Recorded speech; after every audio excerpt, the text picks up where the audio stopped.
Après avoir fait cette réussite-là, comment est-ce que tu es passé de juste d'aider ton copain sur ce business-là à en fait te lancer toi en freelance en tant que copywriter? Comment est-ce que tu as fait la transition? Ouais. C'était une étape assez difficile, je te l'avoue, puisque c'est bien de pouvoir appliquer des trucs sur un business qu'on connaît et deux, un- quelqu'un avec qui, bah voilà, il y avait moins d'enjeux que de travailler sur un business complètement différent et de me vendre à 100% voilà, en tant que copywriter. Donc, ce que j'ai fait, bon, déjà, j'ai investi dans ma formation La Solution parce que ça me semblait difficile de démarrer. J'avais jamais travaillé à mon compte. Je ne savais pas exactement les codes du métier. Il y avait beaucoup de choses à apprendre, Ouais. beaucoup de choses à faire, beaucoup d'erreurs à éviter, j'imagine. Pour, Donc voilà, j'ai investi dans une formation. Juste pour ajouter du contexte pour les gens qui écoutent, donc on a mentionné la formation Copywriting Mania, qui est la formation pour apprendre le copywriting. On a la seconde formation qu'on a une autre formation qu'on a chez Marketing Mania, c'est la solution, qui est la formation pour se lancer en tant que freelance, en gros pour construire une carrière de freelance. Donc c'est ça là que tu mentionnes. Exactement, c'est ça. Et, Donc je me suis rapidement dit qu'il fallait que je prenne d'autres clients. Et ça a été un peu compliqué de savoir comment j'allais prospecter, à qui j'allais proposer mes services, comment me vendre, etc. Donc j'ai commencé à regarder la solution et moi, enfin, ce qui m'a vraiment interpellée, c'est la notion de réseau. Parce que j'y avais jamais vraiment pensé et je m'étais dit, bon, il me suffira de trouver un client, puis après ça viendra tout seul. Et sur le côté de la prospection, tout ça, les clés de la prospection, comment faire exactement, ça m'a beaucoup aidé et j'ai assez simplement activé mon réseau actuel parce que je me suis rendu compte que j'en avais un. Au final, même si j'avais pas hmm, forcément beaucoup d'expérience dans le domaine, j'avais un réseau, notamment via mon coworking. Donc j'ai commencé à plus parler de mes services. Je me suis un jour assise à la table d'un ami d'amis qui voulait lancer un truc sur Internet. Et au final, j'ai finalement assez rapidement discuté de mes services. Et c'est comme ça que j'ai trouvé mon tout premier client. d'accord. Et avec qui on n'est pas allé jusqu'au bout, mais c'était quand même intéressant, voilà, de se lancer. Et Ouais. c'était un grand pas pour moi de pouvoir me lancer et pouvoir travailler, me mettre à côté de quelqu'un d'autre. J'ai fait énormément d'erreurs sur cette qualification de mon premier client. Hmm, Et ça me fait dire qu'aujourd'hui, j'ai bien avancé parce que j'ai fait beaucoup, beaucoup d'erreurs. J'ai parlé beaucoup de moi. J'ai parlé beaucoup de très bien. J'ai mal qualifié mon client. Et après, ça a été mon tout premier, qui était une école de coaching. Et ensuite, j'ai continué à activer mon réseau.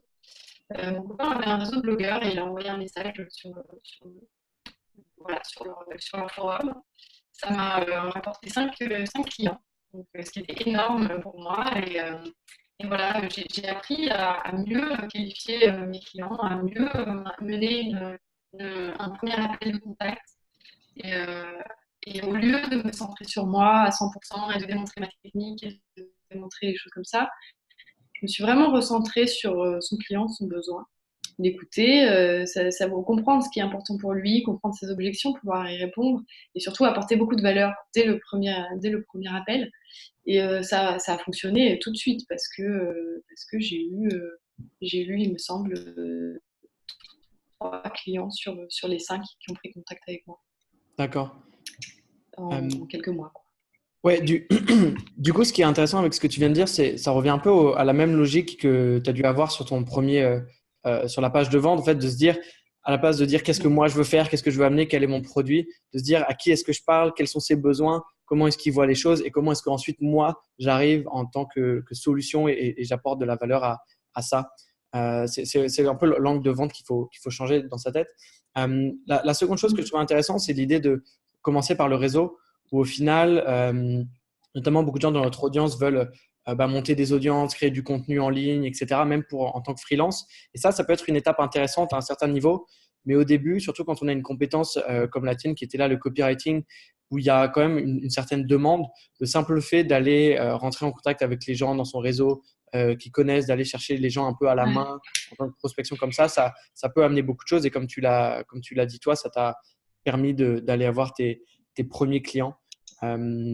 Et sur ça, du coup, les structures qui sont données dans la solution t'ont permis du coup de débloquer un peu les blocages et les peurs que tu avais de te lancer, de te présenter, de te vendre. Ouais, et surtout d'être beaucoup plus persuasif parce que, comme tu l'as très bien dit, moi, la première, j'avais beaucoup d'idées reçues sur la vente, comme quoi il faut bien savoir se vendre. Et à la fois, et c'est dans les deux cas, parce que mon métier technique, c'est de vendre, mais aussi il faut que je me vende moi. Donc, Ouais. c'est fou à quel point j'ai changé sur ma perception de la vente, voilà. Autant aussi bien impliquée à moi-même que au travail que je fais. Et j'en suis venue à la conclusion qu'en fait, savoir bien vendre, c'est pouvoir se centrer sur l'autre. Et ça dégage beaucoup, si tu veux, enfin, c'est beaucoup plus facile au final. Ouais. Parce que il suffit d'être 100% à l'écoute et centré sur les besoins, sur les peurs, sur voilà, nos clients comme leurs propres clients ont des peurs, ont des blocages, ont des choses comme ça qu'il faut savoir écouter et voilà, pour y répondre de manière la plus impactante possible, quoi. Ouais. Donc, pouvoir être impactant, c'est déjà écouter et comprendre la personne qui est en face de soi. C'est ça. Et aussi pour être capable d'aller les aider à régler les vrais problèmes qu'ils ont. Parce qu'au final, comme tu le mentionnais avant, si les premières pages de vente des produits que vous aviez dans le premier business ne fonctionnaient pas forcément bien, c'est que peut-être qu'en fait, que le produit lui-même n'était pas ce dont les gens avaient besoin. Parce qu'en fait, vous ne régliez pas ce que les gens cherchaient à avoir. Donc, techniquement, vous apportiez moins de valeur parce que vous n'avez pas cette manière de penser plus orientée vente. Et c'est intéressant aussi parce qu'au niveau de mes clients, je fais quand même beaucoup de premiers appels et je pose systématiquement la question qu'est-ce qui est important pour vous? Quel est le résultat que vous voulez obtenir en travaillant avec moi? Et c'est vraiment impressionnant de voir à quel point les gens n'ont pas tous la même sensibilité, n'ont pas tous la même image du succès. Il y a des gens qui vont être aussi centrés sur le résultat, il y a des gens qui vont être… Il y a deux résultats au final dans le copywriting, c'est le résultat chiffré qui apporte des ventes, mais c'est aussi le résultat de ce que je vais écrire et du message puisque je parle à leur place, donc c'est une vraie responsabilité que de prendre la parole pour ses clients. Et c'est vraiment intéressant de voir à quel point il y a des clients qui sont très très centrés sur le résultat, d'autres clients qui sont centrés sur la confiance qu'on va développer ensemble et sur comment je vais bien répondre à leurs besoins, où il y a des clients qui vont être sensibles surtout au message que je vais faire passer, à la manière dont je vais le faire passer. Et c'est comme ça que j'ai un petit peu trouvé au final mon positionnement, qui est que en fait mes clients, au-delà de la vente et d'augmenter leur chiffre d'affaires, ils veulent retrouver quelque part une authenticité dans leur message de vente et c'est quelque chose que je leur promets au-delà de toutes les ventes et que finalement l'augmentation du chiffre d'affaires va découler de cette authenticité de leur message de vente. Puisqu'on a des techniques, mais c'est vraiment de la porter de la manière la plus fine possible et idéalement que les clients ne voient même pas qu'on est en train de vendre. Ouais. Et ça, c'est vraiment l'impression de vendre. Salut, c'est Stan, j'espère que vous avez apprécié cet extrait du podcast Marketing Mania. Bien sûr, vous pouvez retrouver l'ensemble des épisodes du podcast, y compris les instructions sur comment vous abonner sur l'application Apple Podcast ou sur votre téléphone Android en vous rendant sur mon site à l'adresse marketingmania.fr/podcast. Je vous ai mis le lien dans la description de cette vidéo.